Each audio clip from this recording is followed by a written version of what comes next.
وقال في موضع آخر لا تبديل لكلمات الله آمنت بالله صدق الله العظيم وبلغنا رسوله النبي الكريم ونحن على ذلك لمن الشاهدين والشاكرين الحمد لله رب العالمين।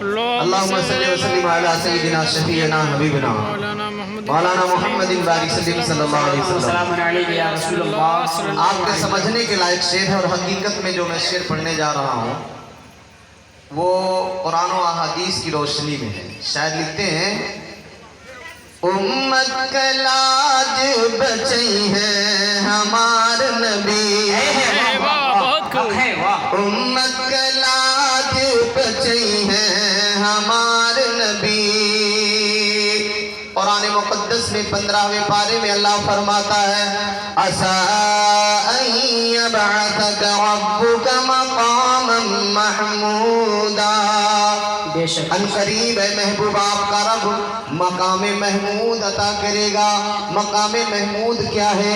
ایک جگہ ہے جہاں پہ میرے آقا کے ہاتھ میں لواء الحمد ہوگا، اور اس جھنڈے کے نیچے، اس پرچم کے نیچے اولین و آخرین سارے انبیاء اور ان کی امتیں جمع ہوں گی.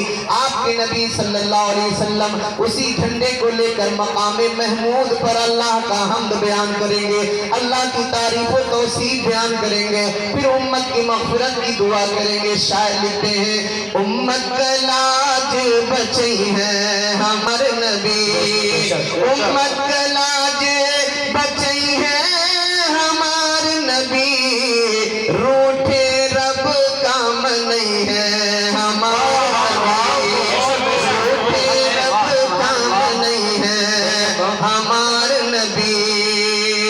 اور ان کے پیانا جب تک چھڑ بے، ان کے پیانا جب تک چھڑ بے، جب تک نہ بخشوئی ہے ہمارا نبی. اور فاصلم بھائی ہیں، بڑی محنت کرتے ہیں بیچارے، بے شک مدرسے کے لیے، عیدگاہ کے لیے، مزار شریف کے لیے. یہ اور ان کی اہلیہ اللہ تعالیٰ انہیں دین و دنیا میں کامیاب و کامیاب. بے شک بے شک آمین آمین بے شک.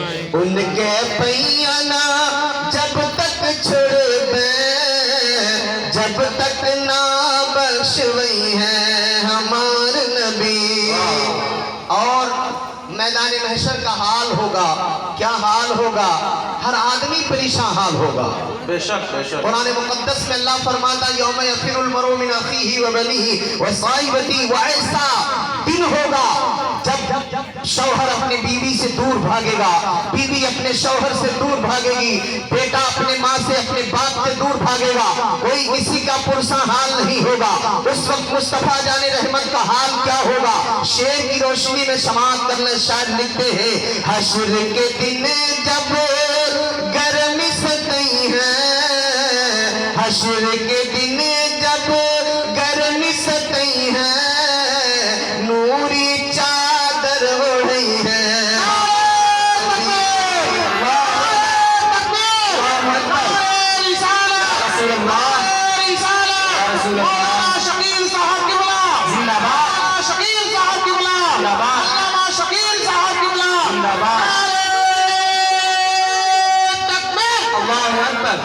نوری چادر اڑی ہے ہمار نبی. اور کل قیامت کے دن حال کیا ہوگا؟ لوگ گرمی کے مارے کوئی گھٹنے تک پسینے میں ہوگا، کوئی ٹخنے تک ہوگا، کوئی کمر تک ہوگا، کوئی سینے تک ہوگا، کوئی پورا ڈوب رہا ہوگا، لیکن پیاس بھی بڑی شدت کے ساتھ ہوگی. شاعر نے کیا خوب محبت کو پیش کیا ہے، اور اپنے انداز میں شاعر لکھتے ہیں حشر کے دن جب پیاس ستئی ہے، حشر کے دن جب پیاس ستئی ہے، جام کوثر پلئی ہے ہمار نبی، ہمار نبی، روٹھے رب کام نہیں ہے ہمار نبی. اور ایک شعر اور سماعت کرنا ہے. کل قبر کا جو ہمیں انتقال کرنا ہے، آج الحمدللہ وارث علی صاحب کی امی نے 1 ہفتے تک قرآن مقدس کی تلاوت سماعت کی ہے. بے شک. ماں ترجمہ اور حضرت مولانا پرویز عالم صاحب نے پڑھ پڑھ کر سنایا ہے، سمجھایا ہے. بے شک بے شک. بے شک. حدیث پاک میں آتا ہے جہاں قرآن کی تلاوت ہوتی ہے وہاں رحمتوں کی برکات ہوتی ہے، بے شک. رحمتوں کی بارش ہوتی ہے. تو جتنی بہنیں، جتنی مائیں، جتنے برادر جو لوگ قرآن مقدس کی تلاوت کے وقت اس وہاں بیٹھے رہتے تھے وہ اللہ کی رحمت میں نہایا کرتے تھے. بے شک سبحان اللہ. اور یہ محبت قبر میں بھی کام آئے گی، یہ تلاوت قبر میں بھی کام آئے گی، یہ قرآن کا سننا سنانا، پڑھنا پڑھانا، یہ سب قبر میں بھی کام آنے والی چیزیں ہیں. اللہ کے محبوب صلی اللہ علیہ وسلم کا دیوانہ عشق میں ڈوب کر کے، نبی کے پیار میں ڈوب کر کے کس انداز میں لکھ رہا ہے، اللہ اکبر. اور ہر عاشق کی یہ تمنا ہوتی ہے کاش نبی کا دیدار ہو جائے، نبی کی پیاری پیاری صورت کو ہم اپنی آنکھوں سے دیکھ لیں. ہر دیوانے کی خواہش ہوتی ہے، ہر چاہنے والے کی خواہش ہوتی ہے، ہر محبت کرنے والے کی خواہش ہوتی ہے، ہر اہل ایمان والے کی خواہش ہوتی ہے کاش نبی کا دیدار ہو جائے، کاش نبی کے چہرے کی ہم زیارت کر لیں. یہ ہر عاشق رسول کی تمنا ہوتی ہے، ہر دیوانے کی تمنا ہوتی ہے کہ نبی کا دیدار ہو جائے. لیکن غور کریں، اگر دنیا میں دیدار نہیں ہوا تو نہ ہی ہوا، لیکن غور کرو اگر ایمان کے ساتھ قبر میں جاتے ہو، نبی کی محبت کے ساتھ قبر میں جاتے ہو، دنیا میں دیدار نہیں ہوا ہے، قبر میں جاتے ہی نبی کا دیدار کرا دیا جائے. اللہ اکبر، اللہ اکبر. یا رسول اللہ، یا رسول اللہ، زندہ باد، زندہ باد. اللہ شاعر وہی لکھتے ہیں، سکھ سے قبریہ میں جب ہم سوئیبے، سکھ سے قبریہ میں جب ہم سوئیبے، پیاری صورتیہ دکھئی ہے ہمارے نبی، پیاری صورتیہ دکھئی ہے ہمارے نبی، مکلاج بچئی ہیں ہمارے نبی، رب کام نہیں ہے ہمارے نبی. اب اور درود پاک پڑھنا ہے. اللہم صلی علی سیدنا حبیبنا مولانا محمد صلی اللہ علیہ السلام علیکم یا رسول اللہ. بھیجئے ادھر انہوں، ادھر آئیے. محترم حضرات، ایک ہفتے تک آپ نے سنا کہ قرآن مقدس کی لگاتار تلاوت ہوتی رہی. بے شک، بے شک، قرآن پڑھا گیا ہے، بے شک، قرآن پڑھ کر ترجمے کو سمجھایا گیا ہے. بے شک. اور ابھی مجھ سے بیشتر ہمارے مدرسے کے لائق فائق شعبہ حفظ و قرأت کے مدرس حضرت حافظ و قاری منور علی برکاتی مدظلہ العالی سے آپ نان ندی سماعت کر رہے تھے. اور ان سے پہلے آپ کے گاؤں کے خطیب و امام منبع علم و حکمت حضرت علامہ مولانا طیب علی علیمی صاحب قبلہ مدظلہ العالی جو ایک علمی گفتگو فرما رہے تھے. آپ لوگ بھی سمجھے ہوں گے، لیکن علماء تو اس کو بہت پیارے اور اچھے انداز میں صرف سنے نہیں بلکہ سمجھے ہیں اور کچھ معلومات بھی حاصل کی ہیں. بے شک. علمی گفتگو ہوئی ہے حضرت کی، اللہ تعالیٰ ان کے علم و عمل میں برکت عطا فرمائے. آمین. آج دنیا مکمل طریقے سے جو اسلام کے دشمن ہیں اسی کوشش میں ہے کہ قرآن کو مٹا دیا جائے. بے شک، بے شک. حق. لیکن انہیں یہ نہیں پتا کہ قرآن کسی کے باپ کا کلام نہیں ہے بلکہ ہمارے پروردگار کا کلام ہے. بے شک، بے شک. زمین مٹ سکتی ہے، آسمان مٹ سکتا ہے، کائنات کا پورا نظام مٹ سکتا ہے، لیکن کلام خدا نہیں مٹ سکتا، کیونکہ رب کا کلام ہے. اس کو مٹانے کے لیے خدا کو مٹانا ہوگا. بے شک، بے شک. اور میں کہوں گا دنیا والوں کو ان قرآن کے دشمنوں کا پیغام بھی پہنچائیے. اے قرآن کے مٹانے کا سپنا دیکھنے والوں، خواب دیکھنے والوں، قرآن کے قانون کو مٹانے کا خواب دیکھنے والوں، میں مانتا ہوں تم قرآن کی مشینوں کو بند کر دو، کوئی مشین نہ چھاپے. میں کہتا ہوں سارے مارکیٹ کو بند کر دو، مارکیٹ میں جتنے قرآن کو چھاپ دیا گیا ہے سب کو تم دریا کے حوالے کر دو، جلا کر کے راکھ بنا دو، اور یہ سوچو کہ میں قرآن کو مٹا دوں گا، سوچو کہ ہم قرآن کو مٹا دیں گے. یہ تمہاری غلط سوچ ہے. قرآن نہیں مٹ سکتا، کیونکہ کب تک مٹاؤ گے؟ مشینیں مٹا دو، کتابوں کو جلا دو. ارے نادان، کس کو مٹائے گا؟ یہاں تو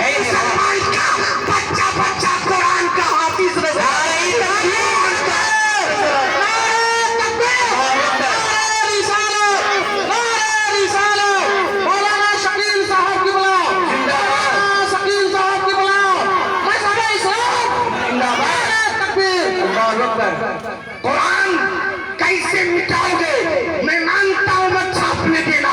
تمہارے پاس حکومت ہے, تمہارے پاس طاقت ہے, تمہارے پاس قوت ہے. تم مارکیٹ بند دو گے, مشینیں بند کر دو گے, فیکٹریاں بند کر دو گے, لیکن جس کو رب نے اپنی فیکٹری میں بنایا ہے, اپنے بندوں کو دنیا میں بھیجا ہے, جن کے سینے کو نبی کی محبت سے اس کا کنیکشن مدینے کے پاور ہاؤس سے ہے, جن کو مٹاؤ گے, ایک مسلمان کو کاٹو گے, دوسرا بچہ تیار ہوگا, تیسرا بچہ تیار ہوگا. صبح قیامت تک تم قرآن نہیں مٹا سکتے, کیونکہ جب تک مسلمان کا بچہ زندہ ہے قرآن کی تعلیمات بھی زندہ ہے. اللہ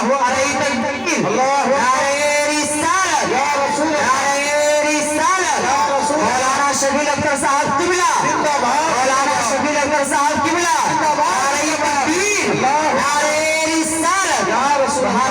لیکن افسوس اس وقت ہوتا ہے, افسوس اس وقت ہوتا ہے جب گھر کی ہماری بیٹیاں, ہماری بہنیں گانا تو سنتی ہیں لیکن قرآن نہیں پڑھتی. گھر کا ہمارا بچہ, ہمارا نوجوان بھائی 2-3 گھنٹے فلم تو دیکھ لیتا ہے لیکن 10 منٹ کے لیے قرآن کی تلاوت نہیں کر پاتا.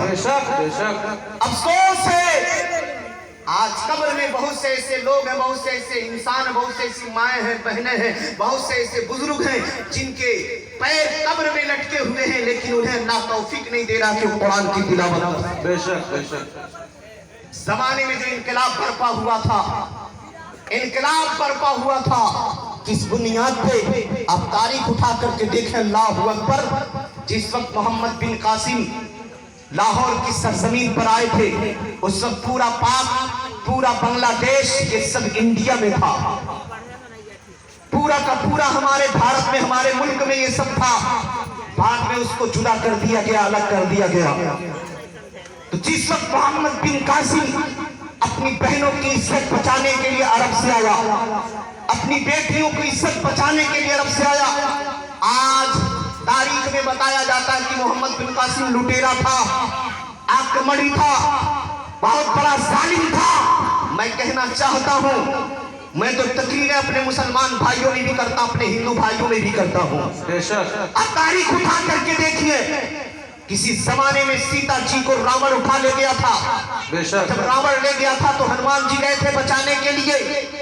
آپ کو پتا ہے کہ نہیں پتا ہے؟ ہنومان جی گئے بچانے کے لیے, لنکا کی سرزمین پر گئے تو لنکا میں آگ لگا دی تھی انہوں نے. میں کہنا چاہتا ہوں کیا کہ ہنومان جی لنکا میں آگ کیوں لگائے؟ تو سب یہی کہیں گے ماں سیتا کی عزت کا سوال تھا, ماں سیتا کی حرمت کا سوال تھا, ماں سیتا کی عزت کا سوال تھا. جو لوگ ان کی پوجا کرتے ہیں, اپنے بھگوان کی بیوی مانتے ہیں, ہنومان جی گئے بچانے کے لیے, لنکا میں آگ لگا دی گئی. میں کہتا ہوں اگر ایک عورت کے لیے لنکا کو جلایا جا سکتا ہے تو کئی عورتوں کی عزت بچانے کے لیے تلوار اٹھایا بھی جا سکتا ہے.